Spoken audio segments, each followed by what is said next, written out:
Hello everyone, welcome to today's webinar with the title Life in the New Normal, a real estate perspective.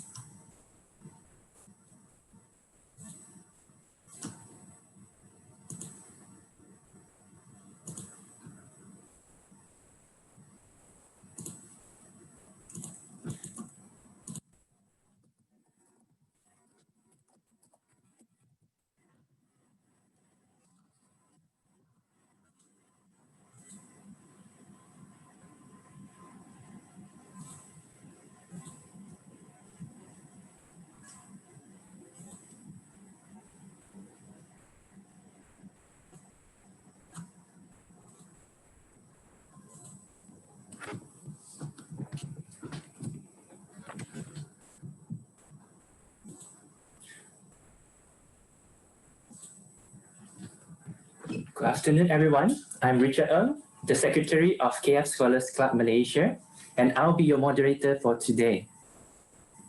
So today's webinar is our first of a series of webinars brought exclusively to you by KF Scholars Club Malaysia under the FunHub activity. As what our title suggested, life in the new normal.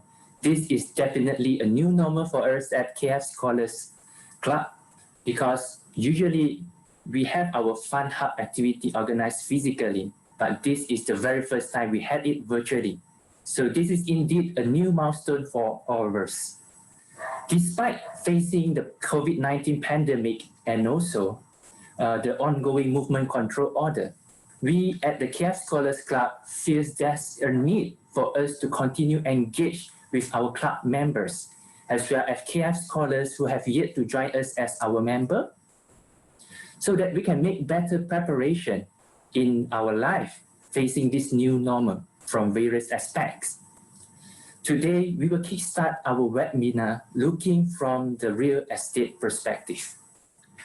Before we start our webinar, I'd like to go through a few of our housekeeping rules so that we all can participate better in today's webinar.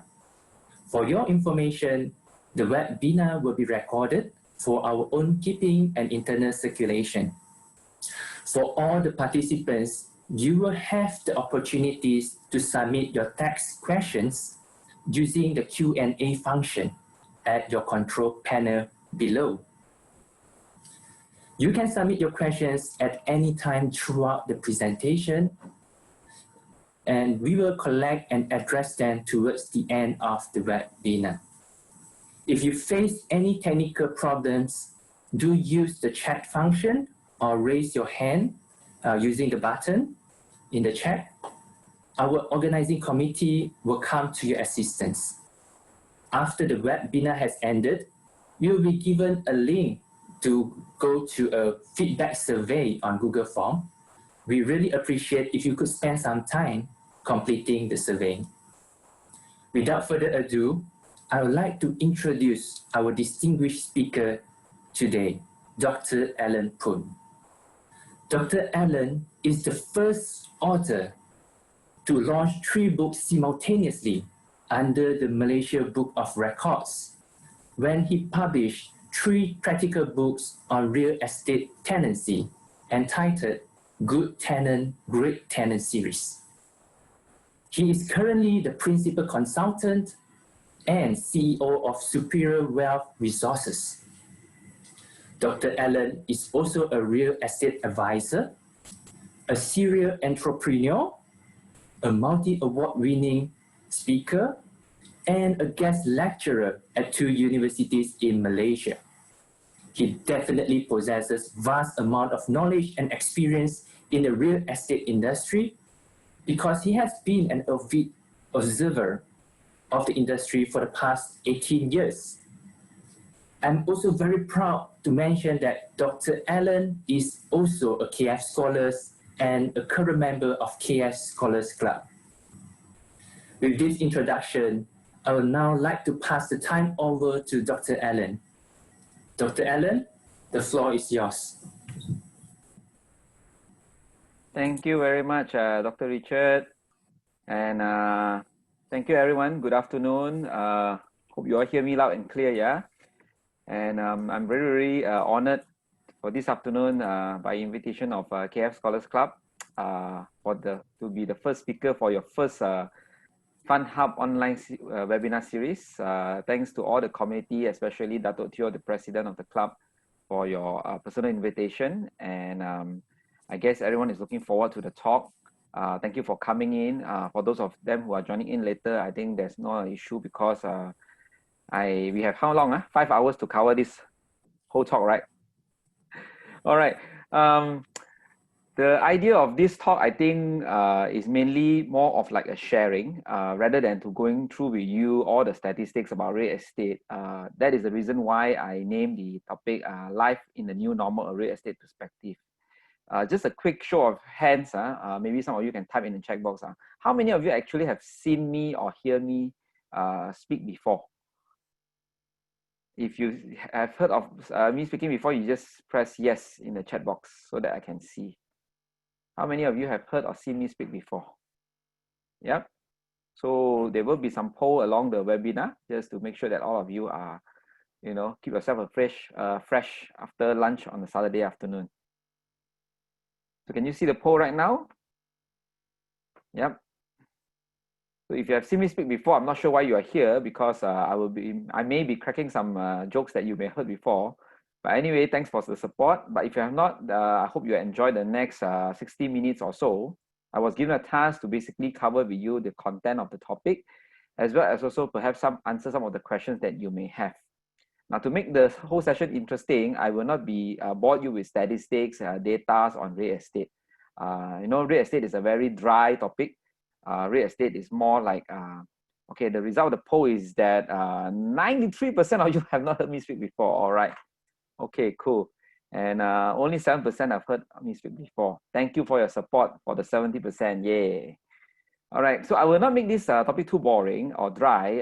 I will basically cover some general knowledge, what you call this, sentiment or news about what we are facing now and how real estate perspective is coming into play, all right? Because real estate is actually an indicator of the economy, and like it or not, whether we are a student or an individual, we stay with our parents, we live in a house, we need a roof above our head, and at the end of the day, when we come out to work, whether as an employee or an entrepreneur, we do need an office space or a building or an asset. So I believe in that context, I want to make sure that everybody's expectation is right for today's topic. Yeah. Okay, so just let me bring up my slide.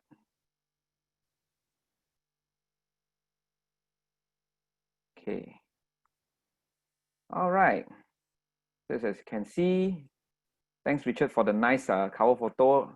This is my latest cover photo. Except with the mustache, yeah. During the MCO, I had grown a bit of hair on the face. All right. So this basically my company is Superior Wealth, and we are very proud to be invited for KFSC FunHub. For all the sweet, lovely introduction, I would still like to be called Alan Poon as an author and as also an entrepreneur. Just let me see whether I can advance to my second slide. All right. So Richard has mentioned to you that I'm actually an author, but a lot of people have not seen my book. Maybe, Malaysia doesn't have the culture to visit bookstores, or maybe you all bypass the local author section and go straight to the foreign section. So just a bit of my what I do.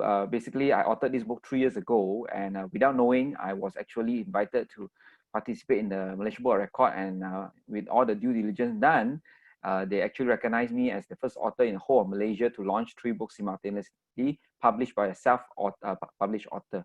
So these 3 books are actually on rental or tenant management. The first book is on basically how to get the right or good tenant so that at least 50% of your problem is solved. The second one is basically on how to maintain all these good tenants, especially now during these tough times where everyone is, having tough times, pay cut or even job losses at worst. So how to maintain some of these tenants, and of course all the stories that you have heard before out there about, all the ugly tenants. But this book is very unbiased. It also covers also the story on the part of landlord. Yeah. So of course, some of the some of the media coverage of me, but I don't want to bore you with all these things. I just want to bring you back to who I am. I actually started as a mechanical engineer from University Malaya. So for those of you who are student from University Malaya, I hope that you are going through your what you call this. You have gone through your time in UM, and really miss those days lah. I think that was more than 20 years ago. So right after graduate, I came out to work as an engineer in one of the largest national car company then. And it was a short period only. Before long, I came out as an entrepreneur, but I had to balance between the time for my career as well as also contributing back to KFSC. And these are some of the photos that, those days that whenever I can, I actually spend some time attending FunHub offline, those days, and also dinners. My first dinner was, I think, around in 2002, not mistaken, 2002. Okay, this was sometime in recent years. The last year I couldn't make it, so my apologies. I hope look forward to the next one. And some of the courses, things that I've actually spent time with some of the unfortunate or needies. This was quite recent, I think early this year, if not mistaken, with Dato Teo and his team. This was I think it was a charity house in Kinrara, somewhere near Old Klang Road. All right. So this is basically just about me. So I'm nothing high up or high special. I'm just like you. We are balancing between family, work, and charity. And I hope that I really want to take this time also to tell all of you that if you have time, contribute more. Tell more people about KFSC and get your friends on board. Yeah. So without taking too much time, because actually I have 100 slides over my presentation here, and I hope to cover this within 60 minutes. So hope you can bear with me, and we will answer the question at the end of the session, okay? So I will just cover with you the point forms of what I'm going to touch on today. Basically, life in the new normal is the first part, okay? Because I think today is almost closing to 90 days after the MCO have started for all Malaysians, yeah? So 3 months seems like a very short time, but if you are cooking up in a house, in your own place, you feel that it's so long. So but because of that, 3 months ago also a lot of things have happened. So I hope to cover with you some of the things that has happened, put it into a perspective, and then from there, I wish to actually share with you my perspective on the real estate part, on how actually life will be in the new normal. Yeah. So I have to rewind you a bit back to maybe 90 days ago or 3 months ago on what we are facing. It's not just a health crisis, but also the financial crisis or financial challenge that we have. And then the market today, how do the whole country, or from individual to the businesses, to environment, to institution learning like university and colleges, to of course the government, what are directions and the policies are taking place right now. And of course, when it comes to real estates, there are some of us who are workers, there are some of us who are also owning our own business. So how does this fare in comparison to the policies that are being laid in place? Then we talk about some housing, because a lot of young people are yet to get a house, or maybe those of you who are renting because you come from outstation, you came to KL to work, or you are from KL, you go to Penang to work, vice versa. So what is in store for you guys in a new normal? Is it going to be tougher to get a loan and stuff like that? As well as also perhaps the community living. So we cannot also not forget the seniors, those who are in their golden years, as well as also the juniors, the kids, beside the productive group, like all of us. Yeah. So I hope that this will wrap up my topic for today. Yeah. And I got to basically go on a bullet now it's already 3:20. I need to go on a bullet train speed. All right. So let's recall back what has happened. And I think this one I can go pretty fast because most of us actually experienced this. But just to make sure that some of you understood certain underlying issues that we are currently facing. I think to rewind back, it all actually culminated to around 2 years ago, when actually there was two powers from the East and the West. They were having some trade wars, yeah. And even until today, but of course, things was quite mellowed down in the last 3 months, thanks to the pandemic. And before long, since the last 2 years, between the US and the Chinese, and everybody was raising their tariffs for the economic war. Yeah. Then earlier this year, we had even the oil price war between Arab and Russia, where people like us, we also realized, oh, how come we couldn't benefit from the 1 ringgit 20 cent or 1 ringgit 25 cent petrol? Because we hardly go out at the time, and it was best to actually use your recycle bottle to collect some of this gasoline or petrol, rather than to buy water because it's cheaper. Oil was cheaper. And all these things also affected our ringgit, and our ringgit was like almost touching 4.5 to 1 instance. In fact, if you actually have any, and how many of you actually are into what you call this internet marketing, you would know that if you renew your domain right now, okay, you will realize that the exchange rate is actually 4.7 if you charge it to your credit card. So Malaysia is very much in a very precarious situation right now. So I know it's a bit scary. I don't want we put our country or what do you call this, our sentiment into a negative connotation, but we have to face the reality, you know, what we are facing right now. And of course, before long, we saw the 2 years regime that overthrown the kleptocratic government now actually also been replaced again by another new order. And of course, all this was all because of speculation of who is PM8, and you know, finally we found an unsuspecting candidate to be our new prime minister, which is the very low profile Tan Sri Muhyiddin Yassin. Yeah, and I think right after that, then Malaysian whole country was actually you know, instead of looking at the phone for the 1 past week of the political impasse, we were faced with a pandemic that is so real, and that none of us actually have actually faced this for in the last 100 years. All right. So as you can see, it was a sea of red, and we wish to see that there are more greens right now lah. All right. And I want to show you this slide because I think this is one of the best benchmark. Okay, this was basically where it all started in Wuhan in China, where you can see the epidemiology curve. All right. You know, it's all to basically flatten the curve. All right. And of course, we were told to stay at home and whatnot. And it took them almost 76 days, up to 8th of April, before the whole of city of Wuhan was lockdown was lifted. So is Malaysia facing the same thing? If we are, then we are good. So a lot of people saying, you know, nowadays we don't even know which day already. We don't even know lost track of all the cases. Yeah. So I think this one I just captured this for the benefit of all of you who are watching. This was actually as of yesterday. I believe later on around 5 o'clock you will have another latest update. We are quite good. We are quite green. All right. The whole except for I think some part of Klang Valley. All right. The red ones. Most of us are in green zone. But I think yesterday I was hearing this comment by our Health Director General over BFM. There was a reporter asking him about, you know, how do we term that we are really COVID-free? How do we know that we have won the battle over COVID? Is it looking at the curve really flattening or cases up to zero? So I'm quite surprised that the reporter was saying, is it 14 days after there was a 0 cases? In fact, the Health DG was quite strict and good in the sense that he said it's after 28 days. Officially 28 days after there was a 0 case. Okay, then we can declare ourselves, you know, that we have won the battle and actually, what do you call this? Yeah, we basically win, like, you know, we are COVID free. So then until then, we still have to be very vigilant. It doesn't mean that now at RMCO we can just move around. All right. So, but all these things actually, there was a lot of uncertainty in the last 3 months, and if you have gone through a lot of uncertainty in the last 3 months, mark my words, the next 60 days, 90 days on the next 3 months is going to be more uncertain because, you know, a lot of us are actually facing technical recession right now.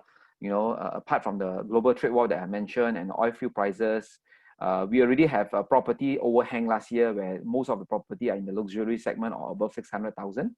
That's the reason why recently you heard of the Penjana having any purchase of property above 600,000, you can actually buy with a higher loan threshold. All right. And of course, there's a lot of all this supply shock was affected. As you realize that this whole thing was started quite close to the Lunar New Year. That's why suddenly everybody was rushing for, you know, the face mask. And, you know, I was getting a box at 110 ringgit, you know, at the time. So I think everyone was on a panic mode. People are buying toilet paper. And there were so many uncertainty and shock, you know. Everybody is like, is in a panic mode. And having said that, so where are we now, you know?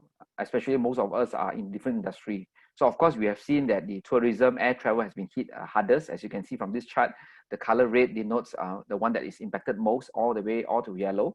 All right. Of course, we mobilize a lot of defense. You know, a lot of first liners are from the police and army, and then of course, insurance have to basically come in because there was a lot of unexpected items. And as you can see, also certain insurance players are coming up with new plans to cover not just the what you call this, the COVID, but also dengue, and then all the industry that is involved. All right, a lot of predictions are basically our GDP is going to go to negative. And just to put into perspective, the world and Malaysia is that this was this was quite updated chart until only like few months ago. All this intelligence I gathered not from the web, but I received a lot of intelligence report because we are into real estate analytics.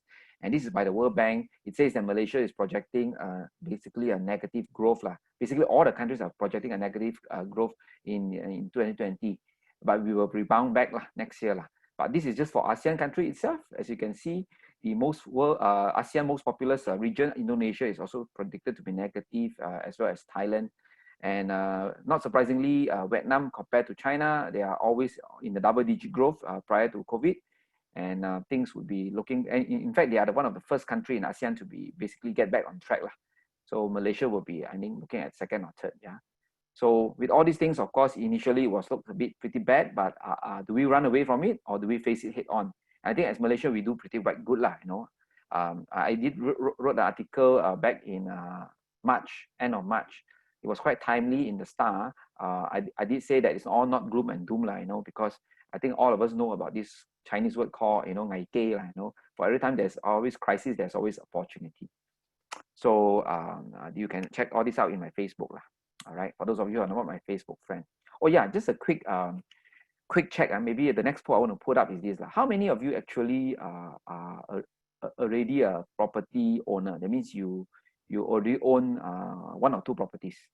How many are you new? How many of you are one or two property owners? Maybe Richard, you can bring up the poll for the next question. Yeah. All right. So there are two questions. How many of you are already invested in property? Or when I say invested, means to say you are receiving rental income. Some of you say, yeah, I invested to stay.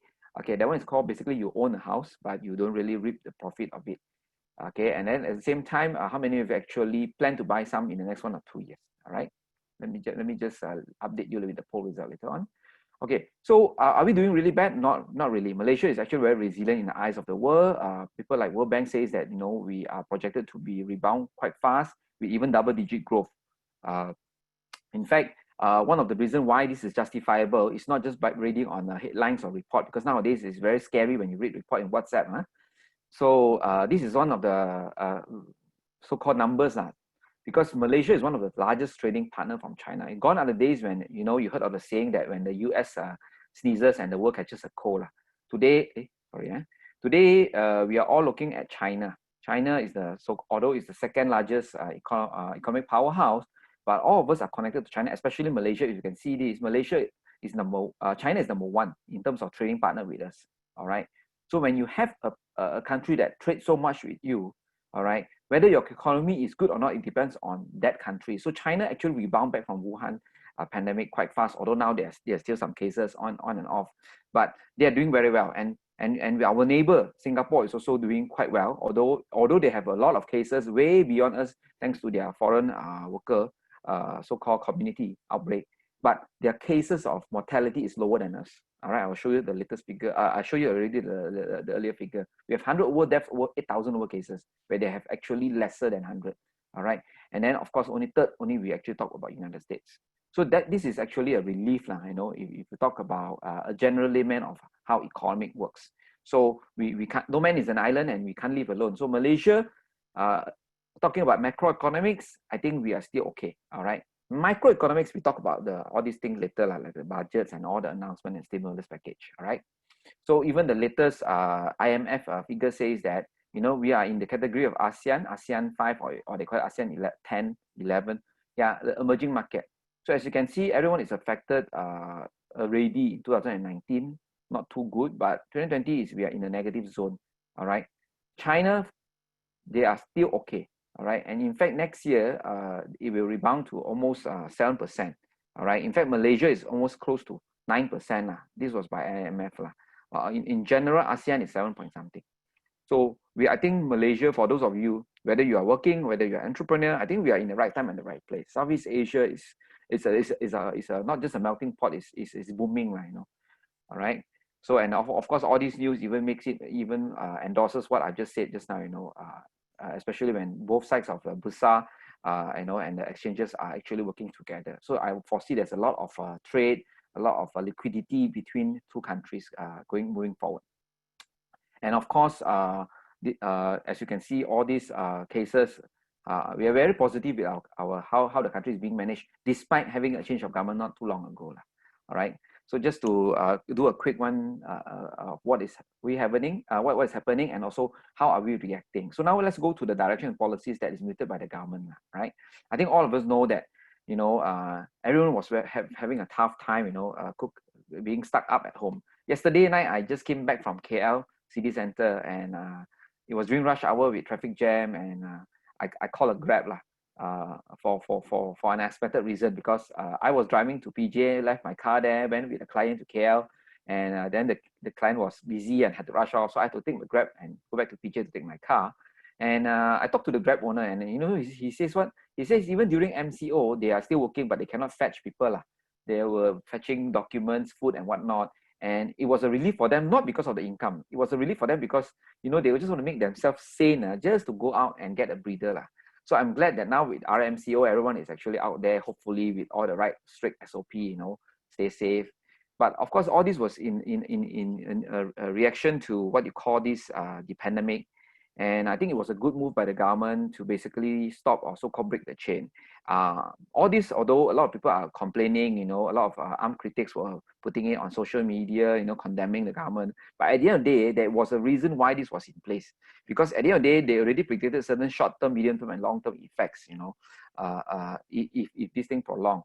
But of course, once the thing hit, I think most businesses are not prepared. Okay, even myself also, I have a few projects going on before MCO, and suddenly everybody start to know how to use the 4-letter word, zoom here, zoom there, you know. All right. And as I said earlier, a lot of things are affected. All right. But it's projected at the end of the day, the acceleration of IR 4.0 become faster because of the digitization of businesses. And I think this is all bodes well, you know, to even real estate, which I will show you shortly. All right. So we have all this announcement, you know, from MCO become extended MCO, you know, stimulus package. But all this is because the government was actually exercising a few phases. The first phase was actually containment, where there was a dip in the GDP. Everybody was, you know, basically stalled and not doing anything. Employees was good, you know, because bosses cannot fire, cannot even reduce. They have to pay salary, but there's no revenue. All right. But entrepreneurs like us, you know, we basically feel the effect. And I think this one, Dato Teo and the rest who are my entrepreneurs when watching this, you all concur to this, you know. So we even do not know whether this thing can happen in the next 2-3 months again, you know, whether the MCO will come back again and all the things. So it become very, very scary. But then again, the government was pretty much doing the 2 weeks kind of announcement. A lot of people say, you know, why 2 weeks? Why don't you announce straightforward? But I think it was also a very, very steady kind of you know, implementation. They want to see the first phase 2 weeks, second 2 weeks, once it's stabilized, they go for recovery. I think we took quite longer than the so-called expected, so-called 6 weeks, because it was definitely cannot. 6 weeks is less than 76 days as benchmark to Wuhan.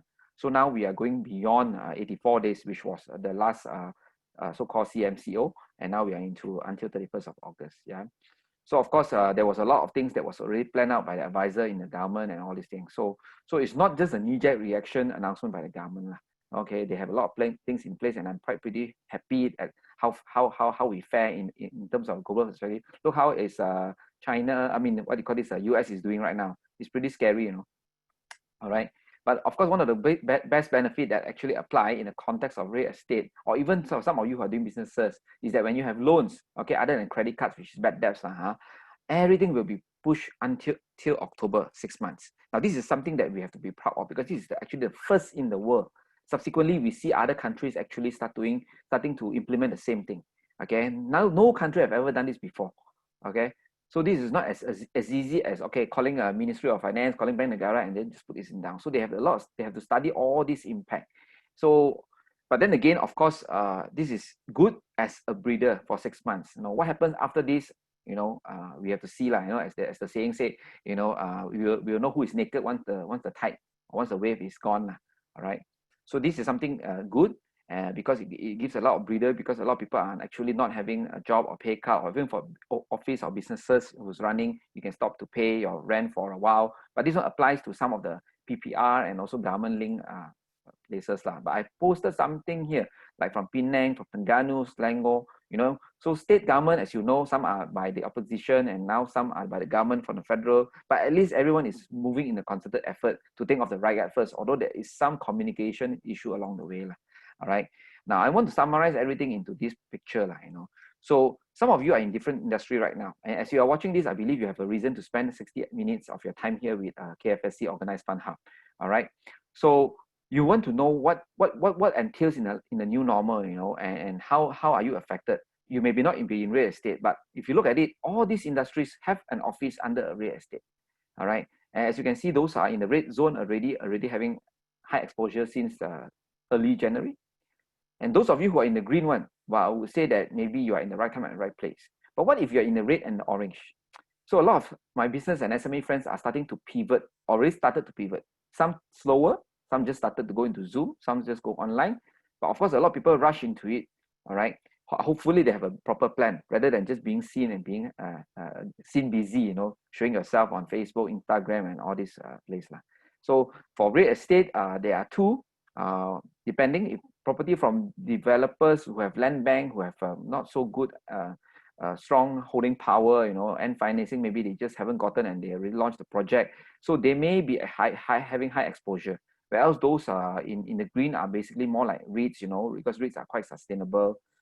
Even REITs, most of these are like industrial estates or even malls. Although malls are affected, but later I will share with you some of this category, the subcategory of real estate. Yeah. And of course, in a nutshell, those of them who are fast in the tourism, of course, you heard a lot of bad news in some of the hotels closed down and whatnot, you know, airplanes was grounded. But if you pivot quickly, you can actually go to all these different colors, you know. So we see a lot of people going for, you know, masks and PPE equipment. We see a lot of essentials businesses not affected. You know, everybody's queuing out outside this KK Mart, Speed Mart, and all this Jaya Grocer and whatnot. And of course, e-commerce definitely is the game for the last few years already in the market. And I think it will be speed up now thanks to the pandemic. Yeah.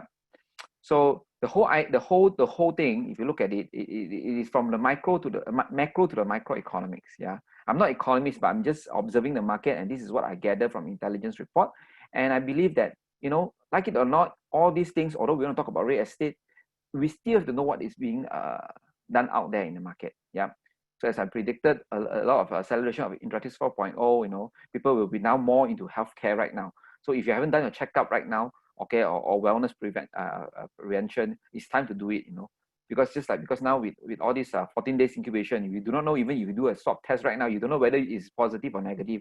2 weeks later, you say maybe another barber infected you, just like recent case, you know, a barber just opened for 2 days and, you know, he's positive and he's infected up to 21 over families, 40 over contacts, you know, so all these things is still poses a threat until we find a vaccine. Yeah. And of course, just to make sure that we just know that, so that's why there's so many. I think our current Prime Minister will be very famous for being on TV for the most time. You know, I think in the last 90 days, we have seen him going out there talking about all these pre-hearting packages, which is good, you know, but unfortunately, like example, the Grab driver that I took yesterday, he haven't received his 500 ringgit. So I don't know how many of you out there have received what is due to you, okay, whether you are eligible for the Gerak Khas pre-hearting for micro businesses, pre-hearting for your household if you are eligible, and whatnot. Yeah. But overall, the initiative to announce all these things was good. Yeah. And of course, for Malaysia, aside from the fiscal injection, our banking was okay. We still have some liquidity lah.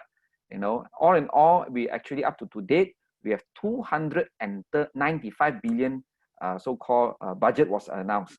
Some are fiscal direct injection. All right. Initially, the first phase was 250, then 10 billion more for the SME. And then recently, the so-called recovery, they announced another 35 billion. All right.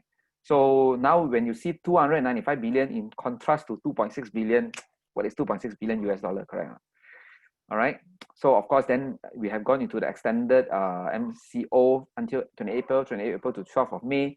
And then before you know, we have all this issue whether, you know, our hair is growing and all these things. And I guess, just to cut a long story short, I think everyone was looking forward to this. Now the question is that, you know, will this be debated in Parliament and even approved in the budget, which the budget already postponed for 1 month. All right. So all in all, we know what is happening and this is real. All right. Despite we do not like politics, despite we do not want to bother about the macro things, but we have to look into this as a perspective, because this ultimately for me, especially for me, because I'm in the real estate industry, despite being a mechanical engineer, I was doing training and slowly focusing into this asset class of real estate, and now doing advisory work, and also I'm involved in a few other so-called enterprising businesses. All right, I do look into all this policy making, because this one set a direction and tone for how we are going to move forward. Yeah.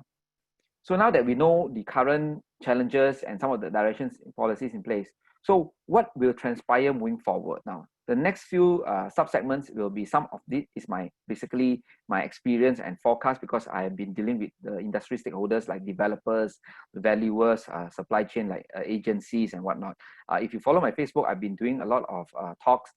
Some of them are interviewed and in live, and of course, I speak for some colleges. These are some of the reports that I actually also told consistently in the public sphere lah. All right. So let's look into the real estate. How does it affect businesses and workers alike? All right, right now. So for businesses and workers, basically we look into where are all these real estate happen. Okay, from the supply chain, yeah, from a bare land to perhaps the industry, a factory, to warehousing, to perhaps a commercial like hotels, to colleges, university. Everybody now had to go online to study, and the classroom, the lecture halls are all basically left like that. Even shopping malls, cinema not yet open, so a lot of things are left bare like that. So all this real estate, how does it affect the businesses, and then how does it affect the workers? Because workers need to be also going to this as real estate to these buildings. And if you are staying, of course, it's practically your high rise or your condos and your landed properties lah. Okay, so basically the question is this: real estate is very boring. I know it's very dry. It's brick and mortar. It's just there. It's you see the building, that's it. All right. But today, when we go into this kind of era where everybody is going digital, so how can real estate transform? All right. So there was this topic in the last many years when there was Portal. I think you heard of some of my good friends in the market, what you call this, iProperty, Property Guru, and whatnot. So those were search engines, so-called portals that you can find to sell, buy, or rent. But those are virtual items. So what about properties? How does it merge right now? All right. So as you can see, there was an advent of changes, in the early days. It started with all our gadgets, gone, Nokia, all this VCR tape, everyone goes for digital camera already, SLR, and then after that you have the smartphones in the 90s. And then in the early 2000s, we have all the portals like I told you, Property Guru and all these iProperty. People are starting to go with a click of a mouse or even using the apps. And by 2015, there's so many apps came out. It was a burst, all right, from the web-based to app-based. And then now, what will happen with 5G coming into place? I was chatting with the Grab driver yesterday. Perhaps next time they can even see the face of the video. Because everything can sustain or so-called carry the data that we are actually having right now. So basically, I would see in terms of businesses and workers, all right, there will be basically this work from home, work from home kind of concept. As you can see, everybody was very professional with all these. I'm just using these what they call headphone, but some people are having these studio mics and whatnot, and everybody investing into that. But of course, they don't invest down there, lah. You don't have to wear. So like just now I'm wearing a short pants. I'm talking to you. Sometimes I put on a coat just to feel good. All right. So I think moving forward, businesses, we have no doubt that even now, maybe some of you are in between jobs and you're looking for a job. Perhaps looking forward in the future, you may even want to submit your resume. That what is your CV looks like? Work from home, achieving this and that, multitasking, working 12 hours, 18 hours a day. It's something that you can shout about if you're an employee. I think as a businesses, maybe we will look into some trend of changing also, because everybody now is actually decentralized in a way. So we're talking about decentralization. We need to look into the industrial sector first. Okay, why? Because as much as the pandemic has affected the new way of doing businesses, and a lot of people say supply chain is affected, but actually, if you look into Malaysia, the production is still ongoing. Maybe lesser worker. Maybe IR 4.0 will be what they call this, more apparent, more robotics, more gadgets. A lot of things. Robots are talking to robots are talking to computers are talking to the human. So there will be a lot of all these things that you will see more, although it's already started many years ago. All right, so you will see also maybe decentralization happening, a lot of logistic hub, because if you just rely on Port Klang alone, recently in the pandemic movement control order, You know, I even have suppliers who supply raw material to gloves or no rubber gloves. You know, despite all the counters are showing that rubber gloves are making money because there was a huge demand for it, but the raw material cannot even leave Port Klang. All right. So in future, looking forward, there will be certain logistic hub that will be decentralized. At least the supply chain all the way to the end user will not be affected. So looking at this, if you are in this industry or in this business that relates to this industry, whether as a worker or a businessman, you will see certain demand for real estate in a different context already. More and more people, in fact, some of my foreign clients that come into Malaysia, they are asking me already to source for them some of these so-called lands and warehouses, because you know, let's be straightforward. All of us actually are online buyers. We buy either from Lazada, Shopee, you know, all the marketplaces. How does the product come from? You know, even it comes from overseas like China, it has to come into the port first or go to the warehouse storage before it distribute all the way to the logistic chain, you see. So ultimately, if you know all these things, so that's why today moving forward, some of you are still maybe studying in university, you may see that there is this supply chain management degree or courses. Perhaps this is some of the angle that you may want to go in as well, you know, or do a double degree on that. So moving forward, you will see more of the IKEA type of warehouse in Malaysia, okay, where a lot of businesses or SME will basically utilize maybe 3/4 of their warehouse at the back to put on storage, you know, high ceiling and whatnot, and the front part will be retail, you know. So basically, retail is not just no longer shop lot; it can be in that way already. So these are some of the trends or the patterns that I look at in the real estate perspective. All right. Now, in the retail fund, what happened?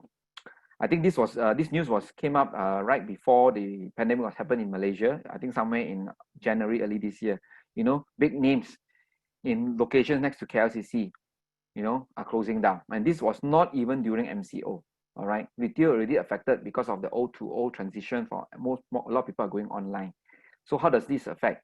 You know, asset owner like this building basically suddenly have a vacuum of a net lettable area already. So who is going to replace this? Because it was designed as a shopping mall, yeah. And even Malaysia, the real estate market was hit badly. I think I'm not sure about you, but those of you who went out during the MCO time or the CMCO, you will see that you can easily find parking in One Utama or Mid Valley very easily. Now I have many friends in this context. Those are fast. They pivot very quickly. They either work with their supply chain. They do together online, or some of them were actually smart. They move their things and then they do it in a different setting. All right. And this was only 2 days ago, if not mistaken, yesterday or 2 days ago news. Even big brands like Zara, 1,200 worldwide stores will be actually closing down. They are retracting everything. And this is a big name, you know, they also own Bershka, what they call this Pup and Bear and something like that. So is this the trend moving forward, you know? But like I said, in every opportunity, every crisis, there's always opportunity. So does it mean that eventually nobody goes to the mall? Now I beg to differ, all right? Because one of my clients that I brought into, they're foreigner, they come into Malaysia. Today, they are not just looking for warehouses, they are looking for even shopping mall. And why? Because when these places are already emptied, what can they do? Well, they can do a lot of things, okay? As also a business and real estate consultant, I basically advise and I see a lot of business model in there. In fact, I may reveal to you, I've never revealed to you before, okay? There's something big coming up in KL, right? Soon, very, very soon, yeah? Because why? It's no longer just the normal traditional shopping, you know. In future, we are looking at real things, and these are real photos that is not conceptual, okay? Like the one on the top left, all right? This is already happening in China. Because you know why? Everyone talk about hygiene, you know. You don't want to touch the same shampoo that someone has touched, place it back. Because why? Your hands, there's a lot of germs, though you sanitize it before you go in. So everybody will be going on the virtual kind of panel, you know, where you can swap, you know, just like an iPad. Okay, but of course this one with 5G is amazing, you know. You can just click. You don't have to just see the videos in US like Amazon Go, where you go in without a wallet. It's cashless, you know. Like in Japan, where they have all this geotagging, and you know, you can just scan your phone, not just the QR code. You can just stand with like, you know, the Pokemon Go. You just use your AR, all right, and then you zoom around. You can see the prices from far, so you don't have to go to the same person. Example, you go to Speed Mart. Someone in the alley, 8% in the store. So how can you know? So you can already, before going to the store, you already have all these things. So these are some of the technology that will revolutionize how business is run, which means retail will not be dead. Retail mall will not be dead. I repeat, yeah. The only thing is how convenient it can be. All right. Of course, now it's difficult lah. I know. Yesterday I just went to IKEA and then people are queuing up for 30 minutes. You know, I heard my friends 3 days in a row, Friday, Saturday, Sunday also that he cannot go because why? Parking is jammed and you queue up. You know, and if you have certain temperature, you can't. So there's so many things ongoing lah. So I believe all these things is a reason why change is imminent. Change will come. And even there was this article by some of my friends in the industry who says that, you know, malls must now evolve already. It's no longer where a place where you come eat, see movie, hang around. Okay, it must attract you to go. All right, and most of these people is usually in the Gen Y or the so-called younger generations lah. People like me, a bit dinosaur, maybe a bit different lah. So we are talking about business, yeah. So all in all, how does this work?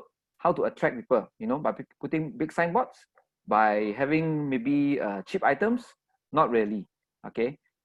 If I may share with you, I think this is the first time I ever share on this talk or even on a public platform. You know, the trend moving forward will be something like this. All right, where merchants, they use the space in the mall to do live stream. All right. Now this is something very new in Malaysia. In fact, Malaysia do not have this. Everybody was just using Facebook to do some live stream. Now that is not so much the case. What can you imagine in the next near future where all the retailers, not much a walk-in crowd, but everybody is like a little go shop or Astro, you know, a studio in the mall where everybody, you know, in fact create more jobs for the production so-called team, you know, and they're just doing live. They're just doing live. All right. The trend, of course, definitely started way back when Alibaba was started, and it was only big back in 2018, 2 years ago. And then started with Japan, and then the second country that adopted this was Japan. And today I'm proud to tell you the third country that is adopting this big and fast will be Malaysia. Now why? Why Malaysia? Because I'm actually one of the guys who is instrumental to get this up, the first Malaysian live stream mall somewhere in downtown KL. All right. Watch out for the news. Check my Facebook. You will see that this is coming up soon in Malaysia. Big time. All right. Where people are actually, you know, using the actual product, real people, real shop. All right. But instead of going into shop, you have an influencer, KOL or celebrity telling you the product, you know, giving you happy hour purchases. So these are some of how real estate landscape will change in the new normal. Yeah. And it's no longer O2O, it's all OMO. Everything when you buy within that hour, you click, immediately it will go ship to the logistic. So everything will be shipped out and reach your house within a day or two. All right. You no longer have to wait for 3 to 4 weeks and then start at custom lah, cannot release lah, and all these things. Yeah. So these are some of the things that is moving forward lah. All right. All these app will be very critical already. You know. So a lot of people today are still stuck in the O2O stage where they start to use a third-party platform marketplace to do businesses. Then they are charged with auditing, pass down to customer. Then we realize how come we buy a pot of maybe, you know, curry ikan kepala so expensive and reach our house. But those who adopted OMO, they will have all these apps that immediately they can do. So for those of you who've been to China, you know what I'm talking about. Yeah. Of course, then again, we still have to be very vigilant. You know, we cannot just move around, you know, without the vaccine in place. So we have to actually look at confined spaces. All right. These are some of the actual photo that I took. Of course, the left one is in Thailand, but this one is, you know, everybody is basically not facing each other anymore. But then again, it depends, you know, as much as we can avoid somehow, we still try not to. If you see somebody you're not comfortable, let them go into the lift first law. All right. So of course, Thailand was fast. Singapore also, they were doing this buttonless kind of lift, you know, for public hygiene where you can just step on the floor. So these are not just happening. It's already coming to Malaysia. I heard Singapore already have it. All right, Thailand. So floor shifts, which is actually quite innovative, you know. So of course, if you look into this, for those of you into this business of electronics or gadgets, so that's why a lot of retooling will happen in the factory space as well, to retool some of the their equipments, you know, to fit some of these new businesses that are coming in. All right, user friendly and whatnot. And of course, if you talk about F&B in all these retail malls or even shop lots, shop lots out there nearby your housing area, there's a lot of things that you will see. And moving forward, isn't it what actually Hong Kong actually so-called experienced back those days when the SARS happened? You know, they put what you call this chopstick everything into the hot water. Today we are doing it now, okay, and we are wearing face mask or face shield, all right. and this was very recent. I took also, in Coffee Bean. Basically you have a very private, you don't have to go for private dining with your spouse or girlfriend or boyfriend next time. Just go to any outlet, you have a private sphere already. All right, everybody's social distancing. And well, whether this translates to a more expensive kind of food or meal, to justify the rental, that one's subject to be seen lah. All right. But if you imagine if this one can also do live stream, isn't it good that you can even now order and drink it, right from the spot? Yeah. And then we talk about from retail mall, we change to example buildings like hotels. I think some of you already seen this kind of news where, because of nobody is traveling now. But not today, I think AirAsia announced unlimited travel again. And, beside airplane, hoteliers are banging it on domestic. So I foresee the tourism will recover very soon as well. A lot of people say they are the last to operate. I don't think so. Okay. But you don't expect to stay in a hotel where you have a buffet line. So maybe a lot of this real estate space will be revamp and think of to a different thing. They will not be reflexology anymore. Maybe just a room where you don't even have housekeeping every day. All right, you have to maybe put your own blanket outside, and throw into a self cleaning laundry and things like that lah. So a lot of things will come in moving forward. So these are the future that I am talking about. Yeah, as you know, because the virus, the whole world can be COVID-19 free one day with a vaccine. But we can even have COVID-20, COVID-21, touch wood. Yeah. So there's a lot of uncertainty moving forward. So a lot of people are talking about, short stay and then hotel. So what about convergence of this? I mentioned this in one of the first keynote in the short stay platform in recent years. So perhaps a hotel can be turned into a wellness asset as well. Gone are the days where, when I talk about wellness asset, it's not going in for a spa, don't get me wrong. That's why I put this picture where there's no pool.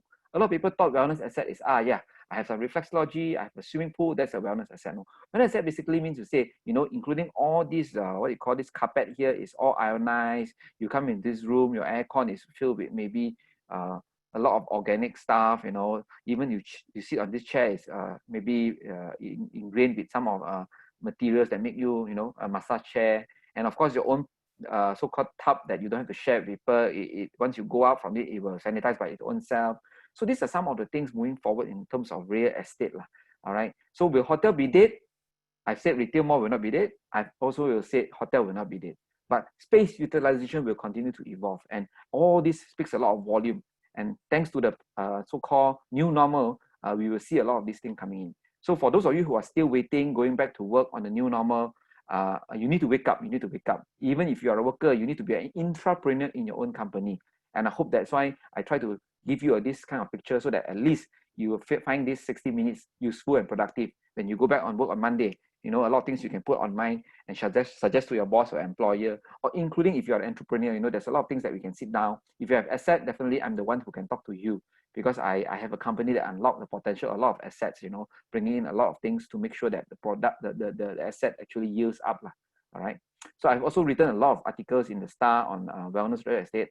What can we do? How can we energize the market? Because especially after the scare, this health scare, a lot of people are very, very concerned now about wellness and health already.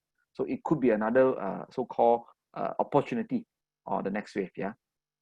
Then, of course, last but not least is offices. Is offices redundant? If everybody can work from home, we already die. Again, as much as we all can say, yeah, cannot. No, that's why I got a lot of friends who say that, how can people now? How can real estate agents still work? You cannot even do viewing, all this thing. But for those of us in the industry, we see a different light. When we know, and this is not just optimism, it can be done. Okay, offices can be now turned into perhaps, of course, it can be turned into a lot of co-working space, but co-working not on open area. It could be co-working, but everybody will become very small, like a pigeonhole box in the building, so that everybody can do their business. All right. And during the MCO period, we also saw that many places are giving free rental. All right, free rental started with a few, and then everybody started to learn. All right. So will offices be dead? I don't think so. At the end of the day, I think it's all about how businesses within the same compound. All right. So you may have two businesses in the same company. Can they share Wi-Fi together? Example, can they share this and that together? So it's about working together. There's a saying that is your friends, your enemy is your friend. So perhaps nowadays a lot of competitors should work together. They can even JV, they can do a lot of M&A and releasing liquidity. And the latest announcement by Penjana also say, They're looking into some relief if we can bring in some foreign factory to come here with some M&A and whatnot. Yep. So quickly, how much time I have? I still have time, right? Okay, cool. So I hope you have some questions because once I finish, if you have any questions, then you can just check, maybe just to clarify some slides, or maybe to ask me some questions related to real estate. Okay. So now we talk about business and workers. A bit dry, right? Now, what about yourself? Some of you are actually, getting a career up. You are pak-toing, dating, and some of you are starting a new family. You are planned for a wedding this year. You cannot run your wedding. So how does it affect you? Or maybe you are a parent and your kids are already finishing studies. So how does this working adult, the productive group, how does housing or real estate affect you? In the new normal? All right, let's look into it. I think first thing first, we have to know that I foresee there will be a lot of demand going to landed properties. Number one, high rise, there's a maintenance cost there. All right. With the economy now recovering, it will still take time for a lot of our income to grow. And as you know, most of our income does not grow since the last 20 years, maybe. All right. So high rise or strata, there will be people still staying, but a lot of people will still feel that, maybe due to social distancing, if I call a Grab, they have to come up, I have to touch the lift and whatnot. So in the short term, maybe there will be lesser demand for high rise. All right. But there's still a lot of supply. There's still a lot of supply. So for those of you who think that this is a good time to go into the property for opportunities, for those of you who are in the poll just now who said that you wanted to buy 1 or 2 properties, you can look into this more like an investment, perhaps, because there are still people who are coming out from different outstations who may want to be based in certain place. All right.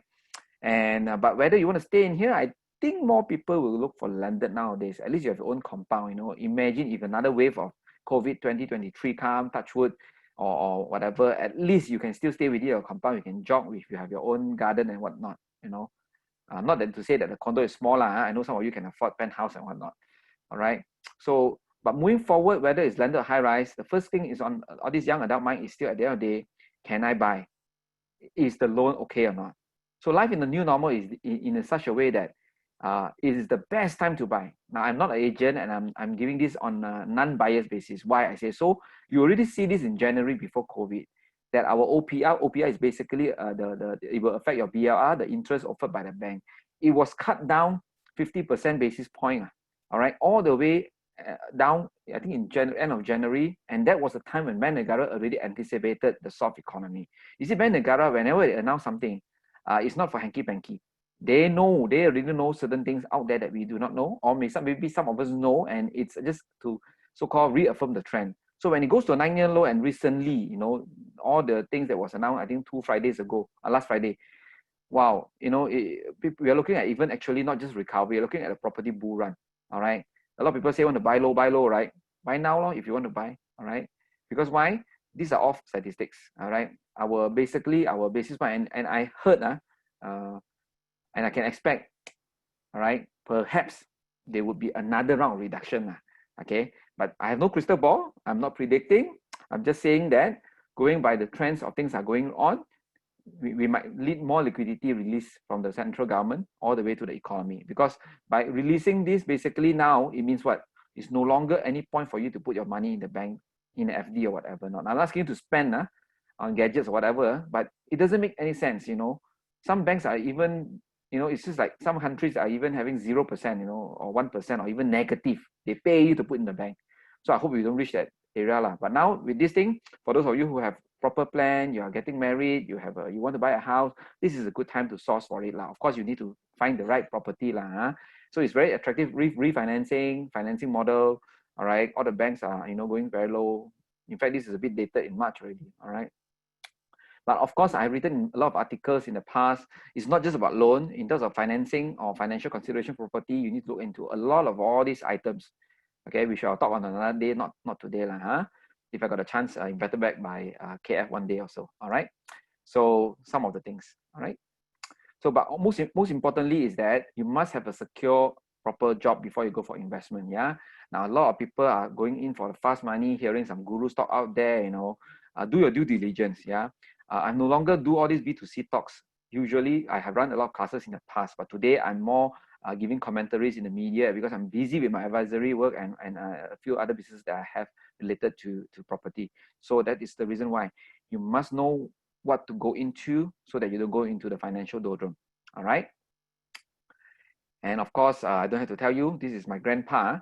My grandpa, I think all of you know my grandpa. My grandpa says, rule number 1, never lose money. Rule number 2, don't forget rule number 1. Yeah. So I think this is a very simple rule to apply, but doesn't mean that you be so careful to hold on tight to your money that you miss the golden chance. All right. So this, don't get me wrong, this topic today is not a call to buy property, okay? I'm not here to tell you property is all good, all these things. There's a lot of intricacy and very complex, but at the same time, it's not too difficult, all right? But this topic is just to basically share with you today on my perspective on the new normal and how real estate landscape are changing very fast, very, very fast, all right? And for those of you who are giving rental discount to your current tenant, good for you, there is tax incentive, but you must give at least 30%. Now, for those of you who are renting, you're in KL, now is a good time to tell a landlord, I'm affected. My boss asked me, no pay cut, asked me to work 12 hours a day. I'm so tired, come back, all these things. I don't know, whatever you tell. If you can get 30% off, you remember your landlord, you can actually claim for tax incentive. Yeah, so this is something. Okay, so last but not least, before we go for some question and answer, is that let's not forget the young and the old. So what about those young and not so young people? What is happening to them? All right. So I think the first thing is that for those of you who are parents like me, all right, I have 3 kids. Yeah, not so young anymore. All my kids are basically schooling and they are now stuck at home. Initially thinking it's holiday and now they are all Zooming. Better than Papa already, you know. I think they were the one who teach me how to use Google Meet, Google Hangout, and MS Team, you know. I was still using Zoom only, you know. And so how does it change for them, you know? Does it mean they definitely miss school, you know, they miss their friends, they miss the library, those who are in the tertiary, they miss the lecture halls. So how does it entail? Of course, as you can see, Tasca or daycare center already changing in Malaysia, you know. There will always be this social distancing thing while remaining co-learning together. I've seen it in Vietnam, I've seen it in many places. School resume, but very strict, very strict. So I believe in the next maybe 60 to 90 days, if it's fast, if it's not next year, school will be the last industry to reopen education. And even if it reopen fully, you will see maybe there will be a usage of the building in terms of the morning session and the afternoon session. All right. Because a single stream session does not accommodate anymore because you cannot have put 40 people in a classroom anymore. I think the highest risk will be the teacher, you know. So these are the things that is ongoing. Yeah. And of course, this is in China. You see, tables are being segregated. To a certain extreme, Japan are even having that face shield, you know, in front of their table. So I think this is something good because you want to educate also, besides protecting our kids, you have to educate how the youngs are moving when they grow up, because they are the ones who may be very so-called subject to, you know, touching all the face and whatnot. So I think moving forward, there will be certain physical classroom, but there will be a lot of safety aspect, and you will see a lot of things also changing. But if you look into this, there's also a lot of cost incurred in running an institution. So will university and colleges be the same? You know, because we all are fear of the cost of education. So for those of you who are thinking of going into education, perhaps you need to understand maybe now distance learning, online learning, and all these things need to be there as well. Yeah. And of course, you talk about the junior, the people who are not so affordable because of pay cut, whatever. This was already quite long in the real estate market. People are talking about it, but I think with the new normal, everybody will speed this up. All right, there will be more transit homes lah. You can Google this. In Malaysia, already have transit homes are basically for the people who are young, for the one who cannot afford a house, they can stay and rent. All right, for a few years before they move on, save some money and buy their own house. Okay, so there will be a lot of communal living lah. But within the communal living, also be careful lah. There will be communal table to eat and whatnot. So everybody will be co-working and co-living in the same time. All right. So you will see some of this structure already lah. Hopefully, we don't have to resort to Hong Kong, you know, where everybody is living less than 200 square feet in a pigeonhole. All right. So co-living would be the trend moving forward. Yeah.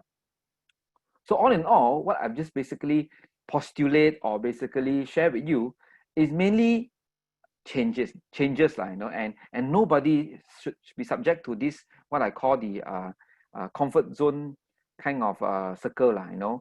Whatever we are familiar with to throw away already. Nothing is new. In fact, I even challenge this word called new normal, because yesterday was normal, today is new normal, but tomorrow is not new normal. Tomorrow is a newer normal of the new normal. Correct or not? So ultimately, we are in a transition period, whether we are working, doing business, even we are in education. Even today, we are exploring FunHub online, you know, and moving forward, we will have more things, you know. Maybe one day you can see me virtually with a hologram, and, you know, having AR in your house, in your laptop. You can just hold your phone, and then you can see me there already. You don't need to on this laptop or phone, you know, because if you're using a Zoom on the phone, when there's a phone coming in, you will be disrupted. Using a computer, you can't be mobile. So how? You know, maybe it's on your phone next time, or on your watch. You can see a speaker speaking to you already. So all these things are changing, all right? But I hope that you all can overcome this fear and learning zone fast, so that you can go to the growth zone, all right? So I hope I can given you quite a bit of perspective. I can't do everything in just an hour, all right, of how real estate are changing because of the need of a new normal of hygiene and all the risks, our biggest enemy, okay, the invisible enemy, all right? So I would wrap up this topic by saying that life in the new normal is all about us. How we want it. We want it to be fast, we want it to be slow, it's all about us. We cannot just sit down there and critique and complain the government. We cannot complain this and that. In fact, I will always tell people, when it comes to property, it's never about the loan, it's never about the government, it's never about the developer, it's never about the location. It's only about things, it's about us. Can we afford or not?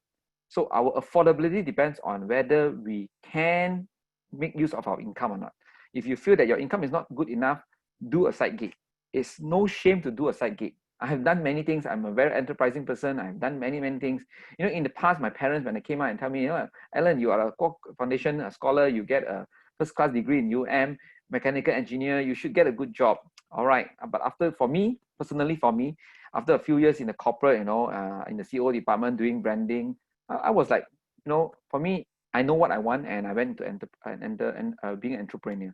Of course, the journey wasn't a bit of roses, and I'm glad to so-called impart a few, maybe a bit of my experience here within the constraint of time, and I really hope that you get some gist out of it lah.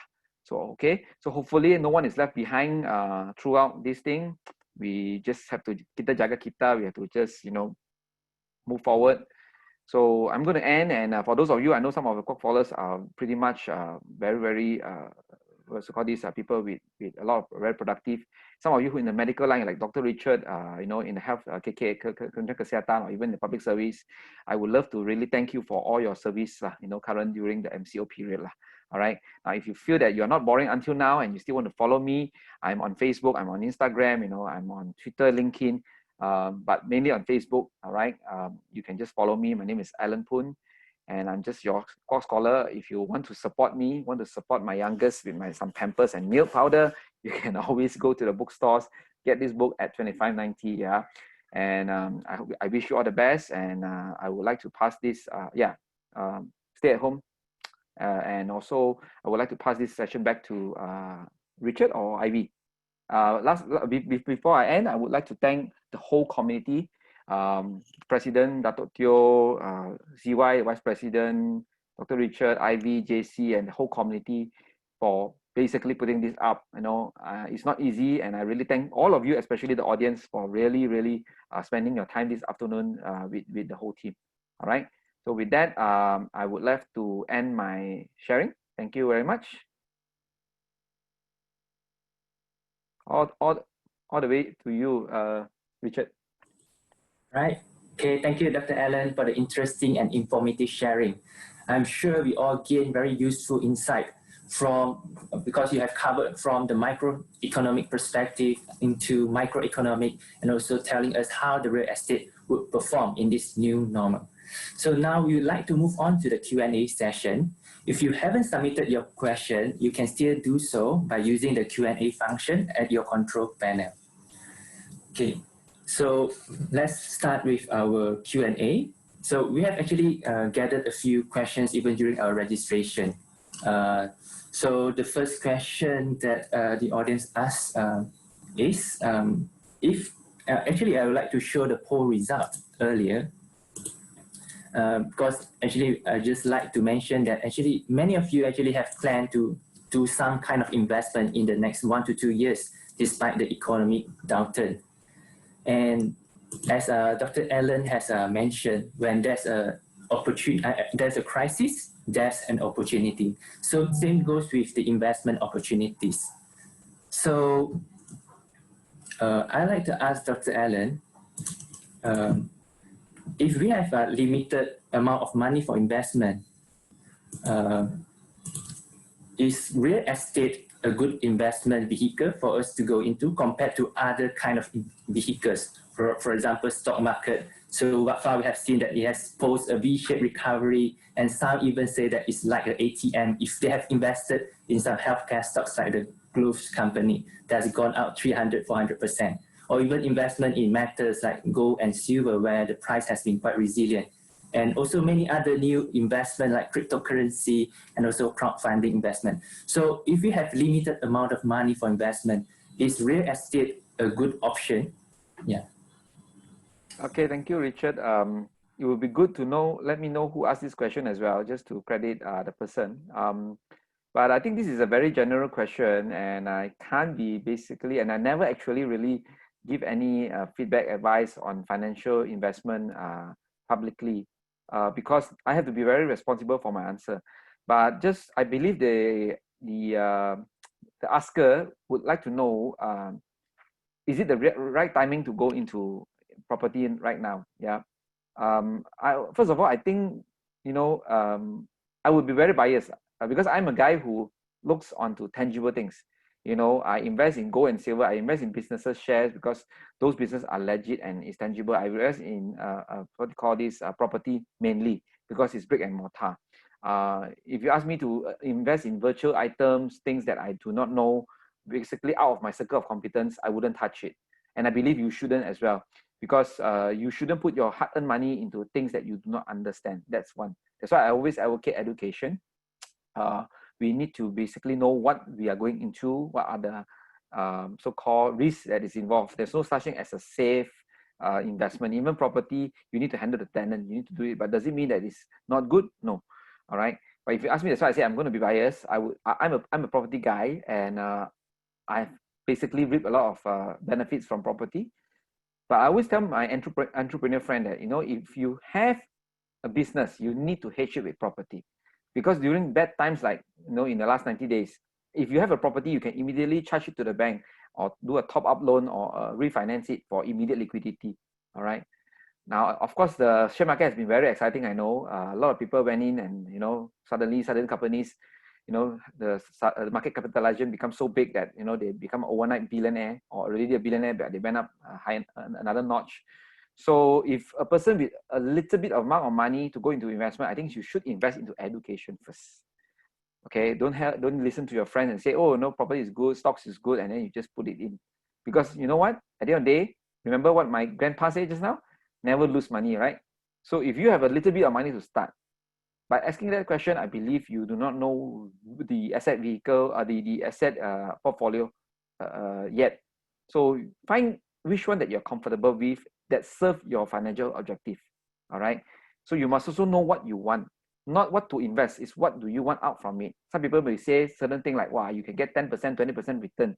But is 10, 20% return can help you in your objective or not? Maybe you need the money in the next few years to do some family planning, to further your studies, to maybe, you know, take care of your parents who are getting old. You know, there's a lot of healthcare costs when our parents are getting old. Of course, if you have insurance, you know, will be good. But there's so a lot of things that you need to plan. So I think the life goal is you must know what you want first before you really go for it. And when you want to go for it, invest some time and money to learn first. I think that is all I can answer. I hope that answered the question. Any other question? Yeah, thank you, Dr. Allen. So the next question is, because we are talking about living in the new normal. So, and some has even said that this COVID-19 has actually been the largest experiment for people to experience working from home, and also like practicing social distancing and also digital learning, for example. So when we are now buying properties, do we need to change the criteria that we used to use before that, when thinking, considering about buying properties. Because before that, we may be thinking of buying properties near to a mall, but that lifestyle may be changing as people move into online shopping, for example. Or let's say like maybe people has realized healthcare is more important now. So living too closer to a hospital may be even more important than living to a mall, for example. Yeah, and then from the landlord perspective as well, as universities has started to go into digital learning, so there may not be a tenant market for students anymore. Let's say like people will be buying in Sunway because students are studying in Sunway University or Utah in Star Park, for example. So do you think we need to change the considerant factors when we are purchasing properties now, living in this new normal? Another very big wide question here. Basically, buying a property has some few criteria lah. So there shouldn't be any changes. In fact, property, like I said, is a quite dry investment. It's not so exciting. It's really a investment vehicle for the dummies like me lah. So as long as you know the basics, the fundamentals, you need to make sure that your property, number one, is an asset. If you are talking about investment lah, unless if you're talking about buying for your own stay, then as long as you like the property, your wife, your girlfriend likes it, husband or boyfriend, you just get it, and both of you have build memories in the space. But if you're talking about investment, there is always a criteria. That's why I said, for those of you who are asking this question, and if you're thinking of buying, there's nothing changes. I'm just giving you a perspective of what is happening out there. All right, you got to be creative lah. So if you know that maybe now there are more people who may be, if you're buying near a hospital or you're buying near a retail space, who do you rent it to? Always start with your end in mind, targeted tenant and whatnot. Yeah, I see a lot of questions in the question box. So perhaps you can go straight to the question. I believe you all want some answers. So I hope to give you direct answers rather than being general. Okay, the next question, there's one audience who asked about REITs. So he was asking, what is the name? You can always mention their name. Let's credit their name for typing out. It's not easy to get awake for 1 hour listening to the talk. I think actually there are a few people who's asking about online shopping. Okay. Yeah. So if you don't mind, Dr. Ellen, maybe you can introduce to some of the audience who may not have heard about REITs before. What is REITs, the Real Estate Investment Trust, and how the COVID-19 will impact actually some of these REITs, for example, those office, malls REITs, and how it's going to benefit the warehouse REITs, for example. I'm not sure we have time because, again, it's a very general question. I can do whole day just to talk on this, Why not just ask our good friend Uncle Google, what is REITs? I think it's a very simple instrument, okay? In fact, it's quite a safe instrument. But I would say timing the investment in REITs is another big topic, which I'm not going to cover. But I would say that REITs is pretty much okay to go in because at the end of the day, the REITs are usually into industrial as well as also shopping malls. All right. It is something that if you do not want to get exposed too much, example, you don't want to get exposed just by buying a property and then you don't know how to rent it out. You may want to go into stocks related properties, all right, or REITs. REITs are actually real estate investment trusts. So REITs and other stock related properties are like basically developers, public listed developers. So they are builders. REITs basically are assets that are under management by a trust. So and if you do not want to get the exposure too high, you need to understand what is that REITs and go into it. There's no good or bad time. It's all again depend on, like I said, what you're comfortable with. Yeah. So the next question we have from Chen Gia, who was asking whether do you see that this new normal will be permanent or this is just a short-term thing, that things will become normal, for example, when the vaccines are being available? I think this is very direct. For Chen Gia, right? Ask yourself, would you want to go out and do a meeting with your friend if you can do it over Zoom? I asked myself this many times already, because when you want to go out, you either drive a car, take a Grab, so you incur some cost there. Then you go for parking. So all this timing, traffic, just to go and meet up over a cup of baby coffee. All right. Of course, there's still relevance in meeting up. All right. Like for me, I have a lot of meetings over this Zoom. or Zoom call or Zoom meeting, and I also have meetings on site. All right, but I believe that, you know, in the new normal, that's why it's called the new normal.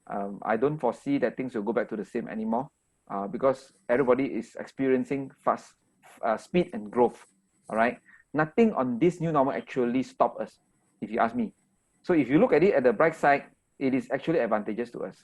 So if it's advantageous to us, it's just like asking you the same thing. Would you want to use a smartphone, or you want to go back to the phone where there's no camera, you just have a boring nine digit dial? All right, both also can call. So the normal that we enjoy, or the normal that we are familiar to, the comfort zone, one of my last few slides that I show you, you have to go actually, what do you call this? Accept the fact that things will not be the same, but it is for the, you know, for the greater good of mankind. Yeah. Right. Okay, we have another question from Jason, asking about whether do you think that because I think in the newspaper they mentioned that foreigners are starting to buy property in Malaysia, especially from Hong Kong, when they have like political instability over there. So do you think that with foreigners buying these houses, the house price will go up, and what type of housing will they buy and where? And that's the question. Very interesting. When people buy houses, will the prices go up? Again, very, very general. But definitely Malaysia have a lot of attractions, a lot of plus point for not just Hong Kong, but many foreigners to come, because we have good food, you know, and we have, our cost is quite low, I would say. Especially foreigners, when they come to buy, usually they buy with cash. So they usually look for a place where they could retire, or they can build a family. And for those of them who coming in to invest in property, usually for them, I would say the lifestyle is considered pretty much low or maybe manageable. So definitely there's a lot of plus point lah. And I wouldn't say that there is a general price increase, because foreigners who come in, usually in Malaysia, there is a so-called restriction for foreigners to buy. Certain places like KL, you know, it's 2 million, 1 million, and then Selangor is 2 million, Penang. So usually there will be a cap for how much can a foreigner buy, and also how much they can buy in terms of the property prices. So I don't think it will affect that. Even Malaysia itself, there are still a lot of people who actually haven't have a house yet. So that itself means to say that we have a lot of demand and the supply is not enough. Supply is not enough, yet we already have overhang. Can you imagine that? So moving forward, I think, but it's good to always promote that, because that means that there are more money, foreign money coming to Malaysia to spend. Yep. Right. Have I answered that question? Yeah. Yeah. Yeah. So the next question actually comes from when the participants actually registered. So it was asking about the bank loan moratorium, because I think before that, even on the social media, people were like having a huge discussion whether we should take out the bank moratorium or not in deferring the loan installment. So what is your take on that? Like, should we pay off our housing loan as soon as possible, or we should take this chance to defer the payment? I think the question is that, do you think a 6-month moratorium is long enough or not? If you feel that, yeah, it's helpful because I need some money to run these few months, then by all means take it. If you feel that it doesn't affect me, why should I do it? Because I will incur interest, and then my repayment will be longer. Then if you have that kind of financial muscle, then by all means you don't have to take it. But I would say that because there's a lot of uncertainty, and if you really need the cash for certain opportunities, then also depending on portfolio, like if you have only one property with few hundred ringgit installment, I think you don't have to take it lah. I mean, you know, in fact, it costs more. The interest costs more than what you need to pay. But if you have a string of properties, okay, some investors have more than 5, 10, 15, 30. So that is a big amount, you know. And if it's not tenanted, if it's not performing, if it's performing, that's another question. So I would say that as a general rule of thumb, you take the moratorium if you need a lot of money. You need some money to run in the next few months. At least it gives some breather to the what they call this to the person who is actually experiencing that. Because if you are not sure whether you'll lose your job or not, so a lot of all this commitment you want to put on hold first. So I think it's okay. Anyway, banks are actually doing business. You can always talk to them even after the moratorium. Even now, there are certain associations already fighting to say that, after opening the economy, things are getting slower. Can you actually extend it? So I think it's too early to tell because the moratorium will end in October. And but those of you who haven't taken it means you are actually okay lah. For those of you who are not okay, I think you have taken it from day one already. The next question actually comes from our club president. He was asking about what is your view on Airbnb and also I think my other homestay business. Oh, fantastic, Dr. Teo. You're talking about short stay Airbnb. Generally speaking, Airbnb falls in the category of tourism. All right, it's basically started up as a means to an end to tell people that, far away from home, you can stay inside a home that you feel comfortable, utilizing the pantry and the kitchen and whatnot. But because of the social distancing, I believe, as I said, that the recovery will be now, the domestic tourism will start to boost first. Airbnb will be here to stay, all right? But how will it change is yet to know. And there will be a lot of players in the market. Even before this already, Airbnb, the market is already, flooded with a lot of players because everybody is buying it, and based on calculation purposes, it's still better than a long term. Now, for me, I'm a very straightforward and a boring guy lah. I prefer long-term tenants because I like to build relationships, all right? And I like to make sure that they can stay there and they don't disturb me. Now, Airbnb, if we can systemize it, or if we use certain third-party kind of services where we can actually automated, every 2 to 3 days when people come in and check out the place, then by all means do it be Airbnb. But if you ask me generally, Airbnb, I think it will be here to stay. Ultimately, it's just a period where people are afraid to travel, right? But eventually, I think it is still important. It is still important because some people want to lower the cost of, instead of going to a hotel, they want to have a so-called cheaper method. So Airbnb present that lah. So the business is still okay. Yeah. Any other questions, or do we still have time? I have one more. I think we can still answer one more questions. So I think this question is interesting because I think among our audience, we have some student members as well. So this question from Yu Liang, Cheng Yu Liang. So he was asking, would you encourage the youngsters to buy houses like Prima and Rumah WIP and look at longer terms to buy, means to upgrade to a more spacious housing later on? Yeah. So what's your advice to those probably like just starting out investing in real estate? Yeah, I saw his question. I saw his question, yeah. Richard. So I think the first is that I always tell people like in property lah, if you can stay with your parents first. They are getting old. Of course, if you are not from KL, you're outstation, then you rent first. Always try to buy a property that you can gives you rental first. But if you want to really buy for own stay, houses like Rumah WIP is definitely a good deal. At 300,000 with your salary slip, definitely go for it. Definitely go for it, because at the end of the day, these houses are meant for you. People like you who are young, you are young and you need that kind of, because Rumah WIP is very, very good, Prima. But the question is this, are you eligible or not? Have you gotten it or not? Yeah. Then of course you want to upgrade, we can talk later. But of course, if you buy Rumah WIP and Prima, you cannot rent it out lah, because there's a requirement there. All right. And of course, after the requirement, you can do whatever you want, you can sell it. But I wouldn't say you want to flip a property that way lah. There are still many secondary housing sub-sale property out there that you can flip. So maybe you can, if your income entails, you can buy more than one. Okay, not simultaneously. Maybe after 1 year you buy already, then the second year you buy again, and stuff like that lah. All right. So of course there's a lot of calculation there, but I can't address this here. So if I can just go through the question, I think a few more, right? Let me just quickly go through, because I feel that it's a pity if they ask so long and don't know what they answer. Digital education, is it affecting the real industry? Hostel management operators whose major target are the students.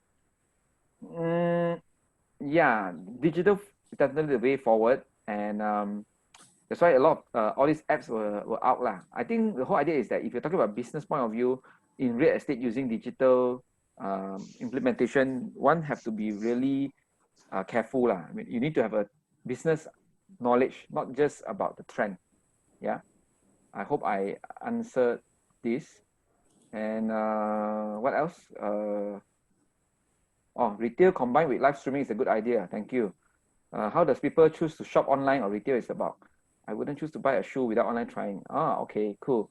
All right, that's why not I wouldn't say not every product can be online, but if you Google and you realize that actually all product also can be online, okay, from food to even shoes and all these things. It all depends on how much details and what are the trust level that you have. A lot of people say that Alibaba cannot start, you know, back those days when China was still under the so-called not so modern status. But today you can see everything is from China, right? All right, and then there's this refund policy. So if today you have a mall next to your 5 km from your place and you can always refund and return that, why not? You can always buy the shoe, try it first, cannot, then you can return one. So I think that's done. Sorry, Richard, if I just want to go through some of it so that I can sure. shoot up the new norm. Do you foresee the cost of real estate to shoot up? Well, it all depends. But I said property bull run is coming because why? Financing is cheap, all right, and there's a lot of properties right now. There's good time, bad times. There are people still want to sell property because they need money. So when they sell property and you want to buy, it matches, you negotiate, you make money lah. All right. It doesn't have to depend on whether the market is like that bad or good, foreign worker, or all these things lah. All right. But definitely, yes, maybe there will be lesser foreign worker because you need to hire a lot of jobless. We are expecting more than 2 million people jobless. The last 2 quarters, 860,000 already jobless. So not jobless, not counting those who just graduate without a job. Unemployed, retrenched, and jobless are 3 different categories. So definitely that, in fact, the first life mall that I am involved in, we are looking for some of these people who are jobless, unemployed, or who need a so-called income lah. That one you can PM me later. Any friends who need that. Yeah. And does online shopping bring bad impacts to the real estate as the downsizing? No. It's just the facade of the real estate will change. You know, there'll be more warehouse to fulfill.